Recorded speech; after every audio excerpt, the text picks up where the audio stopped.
भोलि RCB versus LSG को match छ अनि यो भिडियोमा हामी जान्नेछौँ भोलि कुन कुन प्लेयरको माइलस्टोन पुग्न सक्छ। योभन्दा पहिला हामी यो जान्नेछौँ यो दुवै टिममा सबैभन्दा बढी म्याच को जितेछ। एलएसजी 2022 देखि आएछ अनि 2022 देखि अहिलेसम्म 6 वटा म्याच भएछ जसमध्ये 4 वटा आरसीबी अनि 2 वटा एलएसजी जितेछ। तर यहाँ की पोइन्ट के छ एलएसजी सँग, एलएसजी दुईटै म्याच एम नम्बर चिन्नास्वामीमा जितेछ अनि भोलिको म्याच एम नम्बर चिन्नास्वामीमा नै छ।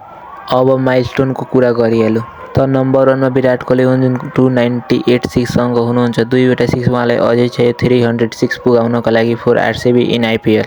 एउटा अझै छ तर त्यो यो म्याचमा पुग्न सक्दैन। विराट कोहलीलाई 160 रन अझै चाहियो 9000 रन कम्प्लिट गर्नको लागि in IPL. Number 2 Rajat Patidar, Rajat पाटीदारलाई 6 रन अझै चाहियो ऑरेन्ज कैप जित्नको लागि।